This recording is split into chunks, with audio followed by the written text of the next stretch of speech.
Hi, this is Greg Kilstrom. Welcome to Season 3 of the Agile World, where we discuss customer and employee experience, organizational and workforce transformation, and how business can adapt and continually improve in an agile age. The Agile World podcast is brought to you by TEKsystems, an industry leader in full-stack technology services, talent services, and real-world application. For more information, go to teksystems.com. To read more about the topics discussed in this show, you can go to my website at theagile.world and read my latest articles, or get a copy of my latest book, The Agile Workforce, now available on Amazon and other retailers. My name is Greg Kilstrom, and I'm the host of the Agile World podcast.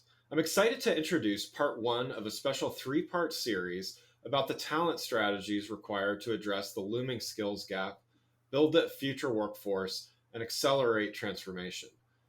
This series is brought to you by TEKsystems, an industry leader in full-stack technology services, talent services, and real-world application. To help me discuss this topic, I'd like to welcome Nina Kindrick, the Director of the National Recruiting Center at TEKsystems. Nina, first, why don't you tell me a little bit about your background and what you do at TEKsystems? Sure. I started with the company a little over 16 years ago, and I have spent my entire career actually on the recruiting side. So we built out the National Recruiting Center, which is a team of virtual recruiters all across the country to really focus in on specialized skill sets, meaning we specifically focus on verticals such as healthcare, government services, and then we also have skill set specialized recruiters, EA, DA, and I. We also have risk and security, digital and creative. So I've got about 165 people on my team all across the country, and they really have the opportunity to recruit either on a regional or national basis and stay very specialized within their skill sets. Great. Well, looking forward to talking about this topic with you. So IT unemployment, there's always been a lot of demand for IT positions and a lot of competition for qualified candidates, but IT unemployment is hovering around historic lows, even relatively speaking. And there's still plenty of headlines that include different versions of the war for talent.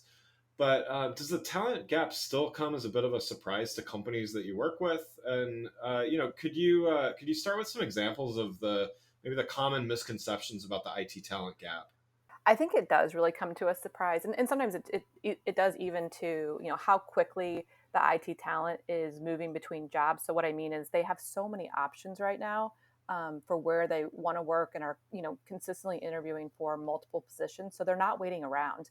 If they find something they like and the company's moving quickly, they're going to take an offer quickly, and if it has what they're interested in. So I think the misconception of, well, we want to interview 3 or 4 candidates and go through multiple interview boards and things, sometimes unfortunately the talent might not be around by the time they're ready to make a decision.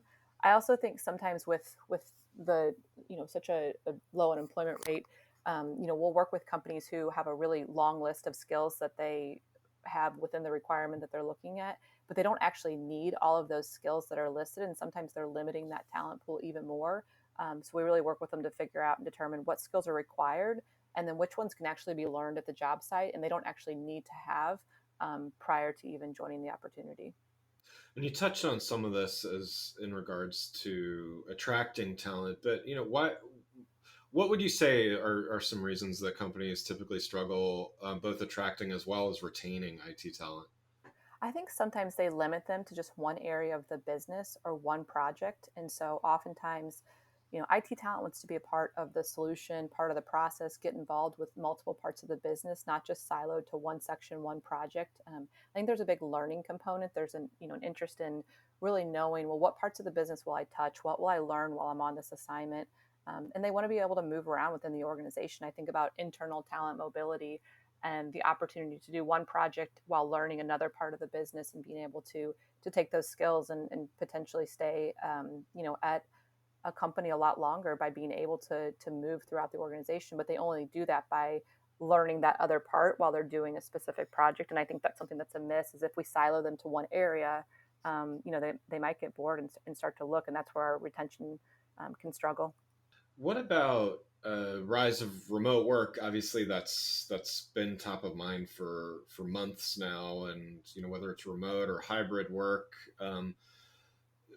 how has this impacted company recruiting strategies?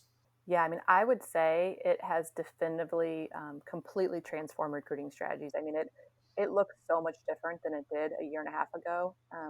There's a much larger talent pool, and companies can engage talent from everywhere. They don't have to look in their backyard. They can get really specific searches on talent that has a very specific industry experience, and that can go from coast to coast. So I think it's just really transformed how we attract talent, how we engage with them, and really who we can talk to.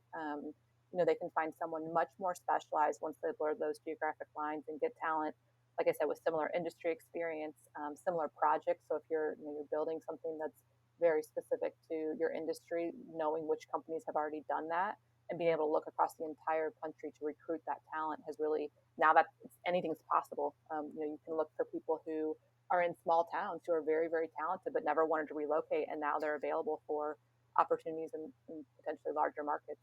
Are you finding employers are still resistant to remote work, despite many obviously have embraced it, some at least temporarily embraced it, but is there still some resistance? And when you're talking about IT, um, some of the factors might be around security or maybe even collaboration. So what are those valid concerns, or how have you worked around that? I mean, they are valid concerns in some areas, and to your question, employers are still asking that the talent be able to come to the office on occasion, Yeah. which even if it's on occasion, I think it still limits them to a geographic area. If you've got somebody who's sitting in Baltimore and they want them to be on the West Coast on occasion, that's probably going to rule out that talent pool. But I think from a security concerns, I mean, so many companies have figured out how to do it and how um, to engage people still at a remote basis and keep a culture and keep a team collaboration. So I think it's really, companies need to get creative on how to still have collaboration tools that they can use for people that are in the office and remote. So I think more and more we see the hybrid model of some are in the office, but there's still team members that are completely remote, and figuring out ways to keep them engaged and feel like they're still right there next to you. From your perspective, what are the either the biggest technical skill gaps in organizations, or what are the skills that are most in demand? Yeah, I would say for us, what I've seen in most demand, I mean, cloud architects and engineers, I mean, everything's going to the cloud, as we know. So we're constantly seeing, opportunities and requirements for cloud architects and engineers. Data analytics, there's still, with everything going to the cloud and so much information to sort through and analyze, data analytics skills are in high demand. And this has been continued from, I would say the past 4 or 5 years, but just development skills, our application development skills, and the languages are constantly, different versions are coming out, but those are some of our most in high demand skills that I see. You touched on this a little bit earlier as far as some motivations for employees, but when it really comes down to it, is attracting the right talent a matter of paying the right salaries, or are there some other ways that employers can look at attracting IT talent?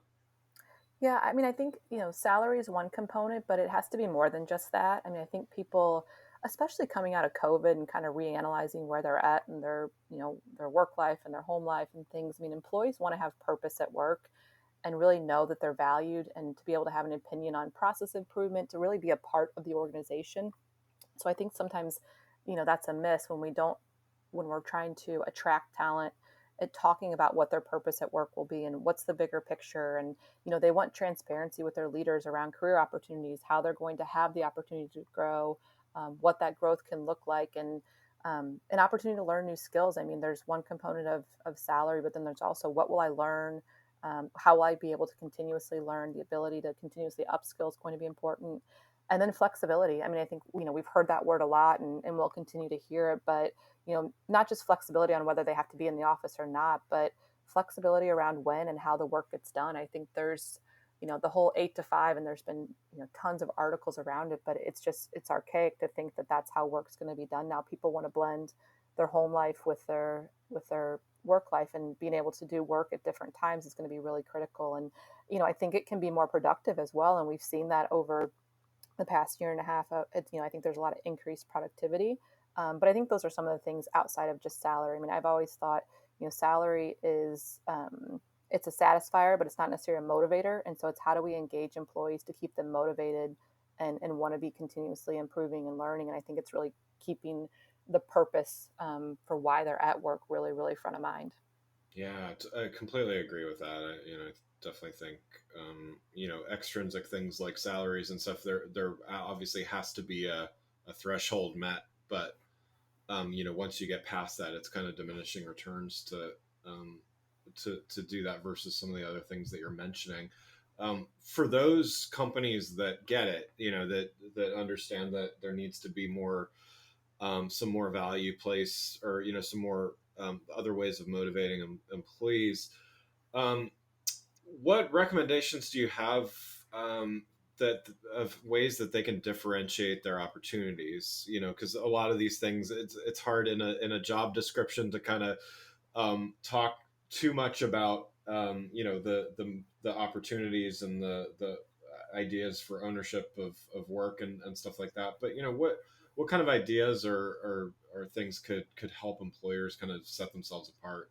Sure. I think when they're engaging the talent, one of the key things is just being really clear on the overall impact this project will have on the organization. So, you know, leading with not just the skills needed, but the overall vision for the project, how this role in particular supports that vision. So it kind of goes back to that purpose. It's saying, okay, and you can do that clearly and concisely around these are the skills needed for the job, but here's what the vision is for this overall role, how it supports the organization, what your individual impact is going to have, I think can really be advantageous. And then communicate what types of training and development will be available, so that somebody knows, okay, well, if I'm doing this, if I am trying to choose between three or four, 5 or 6 opportunities, if I know I'm going to learn new skills here, that might be the one thing that really makes me more attracted to that position. And then I think another thing is just communicating what the company's values are. That can sometimes be a missed opportunity. And when, again, going back to people coming out of COVID and reevaluating where they're at in life, working for an organization that has similar values to them is going to be important. So, communicating what those are up front. And I think that gives, that organization, again, maybe a step up and more advantageous for them. Yeah, and along those lines, you mentioned companies communicating their values. Are a lot of candidates asking these questions, or again, advice to employers? Do they need to be more straightforward and a little more, let's say, more blatant about this, just because, or are the potential employees asking these kinds of questions frequently? I think in some cases they're asking the questions, but to be honest, I think when an employer is more upfront about them, then it's almost one of those things where, oh, I didn't even think to ask that. But if you're in the interview or you're talking to a recruiter for the first time and they're telling you about the organization, if they lead with the values, it's such a differentiator up front. So they may not know to ask the question, but then once they learn about those, they're probably going to, evaluate that and think about, okay, well, what are the, my other interviews didn't talk about that. Do they not lead with their values? Are they not true to their values? So I think it's more on the employer side to really communicate those up front versus waiting to be asked, because I really think that could be a differentiator for them. Yeah, and what I guess one more question along that line, do company values always have to be, the altruistic things, where I'm sure they have like a corporate social responsibility or ESG campaign or something like that, or could it be other types of values that are maybe even more relevant to the work being done? Like, what have you seen that's worked? Yeah, I think it's the latter. It's the work being done. It's the I don't think it's the corporate, to what you said about the moral responsibility. I think, that they can research that online and, find out what that is before they even interview. But it's kind of the stuff that's like, what do we stand for? Why do people stay? Almost those current employer testimonials kind of coming out in those values to say, why would I want to work here? And, what does this organization really stand for? And how do they treat their employees is what they're looking for. Well, do you have any closing tips or maybe advice for employees, when working with talent solutions partners to find talent? I think the big thing is, in that collaboration process, being open and asking questions around, how are some of their competitors attracting talent? We've got a lot of, different experiences with companies across the entire organization. So when you're working with a talent solutions partner, it's, hey, how are my how are my peers doing it? And I think there's a lot to learn there. What has worked in the past, and asking questions. And then I think also being really curious around what type of upskilling these partners can assist with. I feel like that's a huge piece of how we're, with demand being so high, there's going to be a need for continuous upskilling. And can those partners help with the upskilling process? Do they have something in place to be able to do it? Just asking those types of questions.